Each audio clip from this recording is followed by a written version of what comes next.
Our next topic is dispersion without deviation in prisms. तो आप जानते ही हैं कि अगर एक व्हाइट लाइट को किसी प्रिज्म के ऊपर इंसिडेंट किया जाए तो उस व्हाइट लाइट के 7 कॉन्स्टिट्यूएंट कलर्स स्प्लिट हो जाते हैं, यानी कि डिस्पर्शन हो जाता है। और आप ये भी जानते हैं कि ये सारे के सारे कलर्स अपने ओरिजिनल पाथ से भटक जाते हैं, यानी डिविएशन भी हो जाता है। तो जब भी व्हाइट लाइट किसी प्रिज्म के पास जाती है तो डिस्पर्शन भी देखने को मिलता है, यानी कलर्स भी सेपरेट होते हैं, और डिविएशन भी होता है, यानी कि जो सातों के सातों कलर्स थे वो अपने ओरिजिनल पाथ से भटक जाते हैं। क्या यह पॉसिबल है कि डिस्पर्शन हो, यानी कि कलर्स तो सेपरेट हो जाए पर डिविएशन ना हो, यानी कि जो कलर्स है वो अपनी राह से भटके नहीं? Yes, it is possible. Colour separate हो पर जहां जा रहे थे वहीं जाएं, ये पॉसिबल है।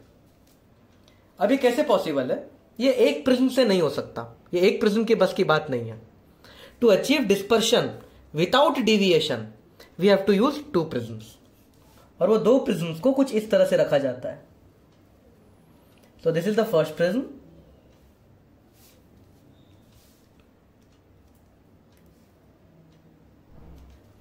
तो पहला प्रिज्म कुछ इस तरह से रखा जाता है और दूसरा प्रिज्म उससे चिपका के उल्टा रखा जाता है, इस तरीके से उल्टा। तो 2 प्रिज्म है, प्रिज्म 1, प्रिज्म 2, और ये दोनों प्रिज्म अलग अलग मटेरियल्स के भी होने चाहिए। यानी कि अगर ये क्राउन ग्लास है तो ये फ्लिंट ग्लास इस तरह से, तो सेम मटेरियल नहीं होना चाहिए, अलग अलग मटेरियल होना चाहिए। तो पहले वाले प्रिज्म का एंगल ए है और दूसरे वाले प्रिज्म का एंगल ए डैश ले लेते हैं। तो हमारे पास 2 प्रिज्म है, इसका एंगल ए और इसका एंगल ए डैश। तो सपोज यहां से white light I, suppose this is white light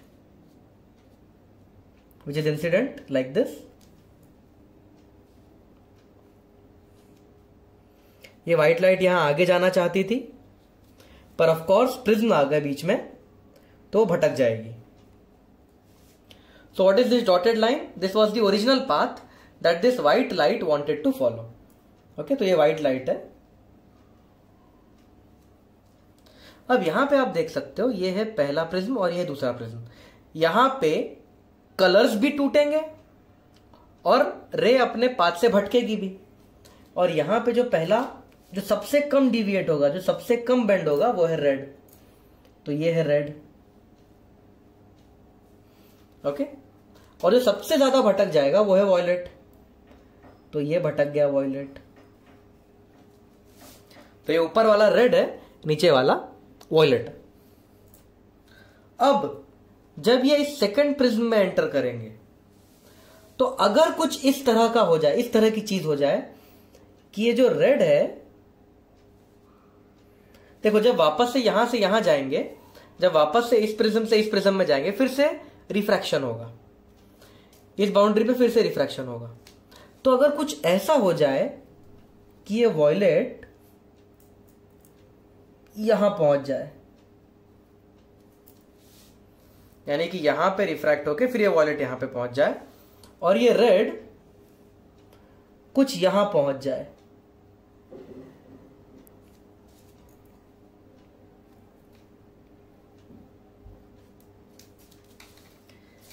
आप देख सकते हो रेड की बेंडिंग हमेशा कम है। यहां पे भी रेड कम बेंड हुआ और यहां पे भी रेड कम बेंड हुआ, और वॉयलेट की बेंडिंग बहुत ज्यादा है। यहां वॉयलेट बहुत ज्यादा बेंड हुआ, यहां पे भी वॉयलेट बहुत ज्यादा बेंड हुआ, और फिर यहां पे निकलने के बाद वो पैरेलल हो जाए, और ये रेड भी निकलने के बाद पैरेलल हो जाए। अगर ऐसा कुछ पॉसिबल हो जाए तो आप देख सकते हैं कलर्स तो सेपरेट हो गए,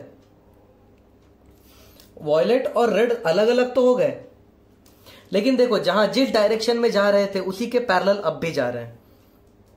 इस कंडीशन को कहा जाता है डिस्पर्शन विदाउट डिविएशन। यानी कि कलर्स अलग अलग तो हुए लेकिन ओरिजिनल रास्ते के पैरेलल जा रहे हैं। बट ऐसा कब होगा?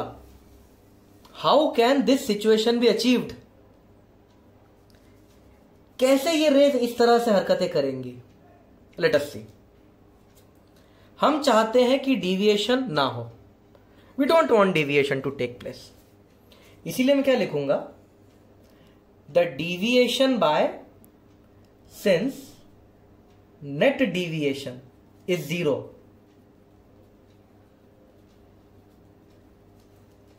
टोटल डिविएट नहीं हो रहा है ना, जिस एंगल पे जा रहे थे उसी एंगल पे अब दोनों जा रहे हैं।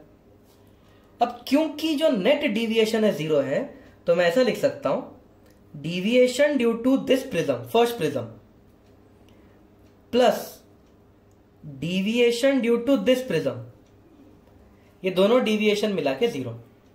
तो इसने जितना डेविएट किया, सपोज इसने 2 डिग्री यहां मोड़ दिया, अगर ये 2 डिग्री वापस से यहां मोड़ दे तो कोई डेविएशन नहीं हुआ। तो deviation of first prism plus deviation of second prism is 0। अब डेविएशन का फॉर्मूला क्या है? डेविएशन अगर प्रिज्म थिन हो तो, अगर प्रिज्म थिन हो तो इस डेल की वैल्यू होती है a times mu minus 1 plus del dash की वैल्यू हो जाएगी a dash times mu dash minus 1। यहां म्यू डैश क्या है? इसका रिफ्रैक्टिव इंडेक्स। म्यू क्या है? इसका रिफ्रैक्टिव इंडेक्स। a क्या है? इसका रिफ्रैक्टिंग एंगल या इसका प्रिज्म एंगल। और a डैश क्या है? इसका prism angle. Therefore a times mu minus 1 equal to, ये इक्वेशन के यहां जाएगा तो माइनस हो जाएगा, minus a dash mu dash minus 1। Therefore a upon a dash equal to minus mu dash minus 1 upon mu minus 1। अगर ये condition satisfy हो गई, if this condition get satisfied, तो ये ऑटोमेटिक हो जाएगा। सो what is this? This is the condition for dispersion. तो हो रहा है पर रास्ते से भटक नहीं रहे, तो this is the condition for dispersion without deviation. तो ये है condition for dispersion without deviation. अगर ये चीज सेटिस्फाई हो जाए तो ये दोनों रेज, तो जो ओरिजिनल जहां जा रहे थे वहीं पे नेट रेज जाएंगी, लेकिन कलर अलग अलग हो जाएंगे। अब यहां पे ये माइनस साइन क्या इंडिकेट करता है? ये माइनस साइन इंडिकेट करता है कि अगर ए सीधा रखा है तो ए डैश को उल्टा रखना पड़ेगा। This minus sign indicates that कि प्रिज्म दोनों ऐसे सीधे नहीं हो सकते, एक सीधा होगा तो दूसरा उल्टा होगा। The second prism is inverted. तो अभी अभी हमने जो कंसेप्ट देखा उस पर एक न्यूमेरिकल देख लेते हैं। एक थिन प्रिज्म है, एंगल 4 डिग्री है, तो थिन प्रिज्म का एंगल 4 डिग्री, रिफ्रैक्टिव इंडेक्स 1.54। इसे कंबाइन किया गया है एक और प्रिज्म के साथ, और जो दूसरा प्रिज्म है उसका रिफ्रैक्टिव इंडेक्स 1.72 है, मतलब जो म्यू डैश की वैल्यू है वो 1.72 है। What should be the angle of second prism? यानी ए डैश की क्या वैल्यू है to produce dispersion without deviation? हमें डिस्पर्शन चाहिए पर डेविएशन नहीं चाहिए। Simple formula based question. तो क्या कंडीशन है? अगर a अपॉन a डैश बन जाए equal to minus mu dash minus 1 upon mu minus 1 के, तो डिस्पर्शन हो जाता है विदाउट डेविएशन। अब तो बस वैल्यूज पुट करना है। a का वैल्यू है 4, a डैश की वैल्यू पता नहीं, माइनस म्यू डैश की वैल्यू है 1.72 और म्यू की वैल्यू है 1.54। So 4 upon a dash equal to minus 0.72 upon 0.54। तो ये आसानी से कैंसिल हो जाएगा वन जा थ्री जा। तो जो ए डैश की वैल्यू होनी चाहिए वो होनी चाहिए -4/3 डिग्री। एंगल नेगेटिव नहीं होते, पर ये एंगल नेगेटिव आ रहा है, इसका मतलब क्या है, जो दूसरा प्रिज्म है जिसका एंगल ए डैश है उसे उल्टा रखना है। नेगेटिव एंगल का कोई मीनिंग नहीं है यहां पे। नेगेटिव का मतलब ये है कि जो दूसरा प्रिज्म है उसको उल्टा करके रखना है। सॉरी 18 3 और 18 4 हो जाएगा, रियली सॉरी। तो जो ए डैश की वैल्यू आएगी वो हो जाएगी -3 degree. Small calculation mistake over here, please correct it. हमारा अगला टॉपिक है डीविएशन विदाउट डिस्पर्शन। यानी व्हाइट लाइट आए, अपने रास्ते से तो भटक जाए पर उसके कलर्स अलग अलग ना हो। इस कंडीशन को एक्रोमैटिज्म भी कहते हैं। क्रोमा मतलब कलर, एक्रोमा मतलब कलर ना होना, कलर का सेपरेट ना होना। तो हम चाहते हैं कि व्हाइट लाइट आए, अपने रास्ते से भटक जाए चलेगा, लेकिन कलर सेपरेट नहीं होने चाहिए। यह कैसे पॉसिबल है? इस काम के लिए भी 2 प्रिज्म चाहिए। पहला प्रिज्म इस तरीके से,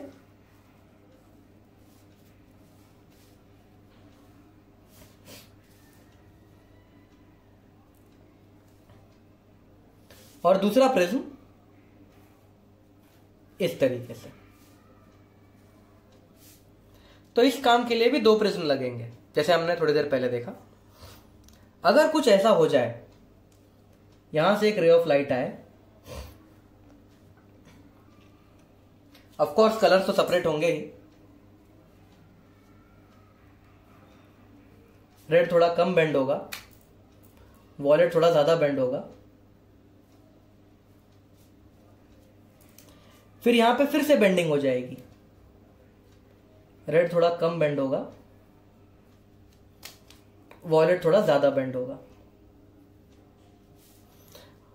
अब देखिए रेड और वॉयलेट अगर ठीक यहां पे मिल जाए तो फिर जब वो बाहर आएंगे तो एक साथ व्हाइट लाइट बन के बाहर आएंगे। तो फिर से वो बाहर आ गए व्हाइट लाइट बन के। अब देखो ओरिजिनल व्हाइट लाइट यहां जा रही थी, लेकिन यहां से आएंगे तो थोड़ा सा भटके हुए निकलेंगे। तो देखो व्हाइट लाइट ओरिजिनल जा रही थी इधर, अब जा रही है इधर, थोड़ा सा एंगल आ गया, डिविएशन तो हो गया, ये भटक तो गई, लेकिन देखो कलर सेपरेट होके फिर से कलर्स वापस से साथ में आ गए। So the colours they separated and once again they became one. तो ऐसा कब पॉसिबल है, ये सिचुएशन कब पॉसिबल है? Late us see. हम चाहते हैं कि डिस्पर्शन ना हो, यानी कि जो कलर्स हैं वो सेपरेट ना हो, यानी कि थीटा मतलब एंगुलर डिस्पर्शन, इसका एंगुलर डिस्पर्शन प्लस इसका एंगुलर डिस्पर्शन, अगर ये दोनों मिलकर 0 हो जाए, इसका एंगुलर डिस्पर्शन मतलब कलर्स के बीच का एंगल, और इसका एंगुलर डिस्पर्शन कलर्स के बीच का एंगल, ये दोनों मिलकर 0 हो जाए तो कलर्स के बीच में एंगल बचेंगे ही नहीं, correct? So this is the trick. इसका एंगुलर डिस्पर्शन और इसका एंगल डिस्पर्शन, इसका एंगल ए और इसका एंगल ए डैश। तो अगर ये कंडीशन सेटिस्फाई हो जाए तो डिविएशन तो होगा, रास्ते से भटक तो जाएगा, पर डिस्पर्शन नहीं होगा, कलर सेपरेट नहीं होंगे। तो एंगुलर डिस्पर्शन का फॉर्मूला क्या था? एंगुलर डिस्पर्शन का फॉर्मूला था deviation of violet minus deviation of red, plus इस एंगुलर डिस्पर्शन का क्या फॉर्मूला होगा? Deviation of violet dash minus deviation of red dash equal to 0। अब डिविएशन का क्या फॉर्मूला होता है? A times refractive index of violet -1 minus A times refractive index of red -1। तो ये डेल वी का ये फॉर्मूला, डेल आर का ये formula, plus del V dash का formula A dash mu V dash -1 plus A dash mu red dash -1 equal to 0। इसको solve करेंगे तो ये हो जाएगा A times mu V minus mu R plus A dash times mu V dash minus mu R dash equal to 0। Therefore अगर ये यहां चला जाएगा तो A upon A dash equal to mu V dash minus mu R dash upon mu V minus mu R, और यहां पे एक माइनस साइन आ जाएगा।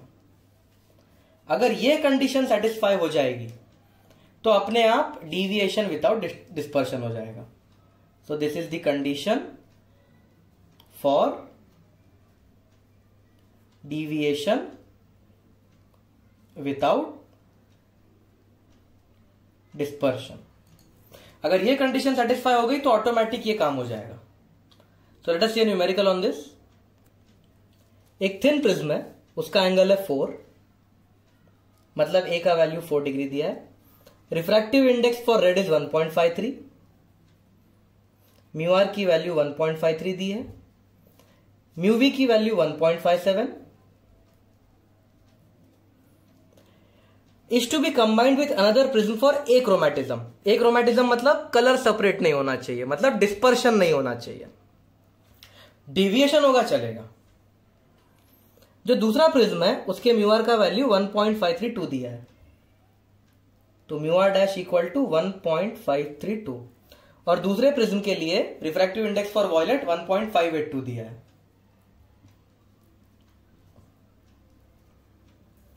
हमें एक्रोमैटिज्म चाहिए, यानी कि हमें चाहिए डीविएशन विदाउट डिस्पर्शन, सॉरी हाँ सही, हमें चाहिए डीविएशन विदाउट डिस्पर्शन, और एंगल ऑफ सेकंड प्रिज्म ढूंढने को बोला है। अब तो बस कंडीशन में वैल्यूज पुट करनी है। कंडीशन है A upon A dash equal to minus mu V dash minus mu R dash upon mu V minus mu R. A की वैल्यू है 4, A dash equal to minus mu V dash है 1.57 minus mu R dash है 1.582 minus mu R dash है 1.532 upon mu we है 1.57 minus 1.53। तो 4 by a dash equal to minus ये हो गया 0.5 अपॉन 0.4। तो ए डैश की वैल्यू हो जाएगी 16/5 with a negative sign which is equals to minus 3.2 degrees. यहां पे माइनस का मतलब है कि जो दूसरा प्रिज्म है उसे उल्टे रखना पड़ेगा, बस ये मीनिंग है माइनस का।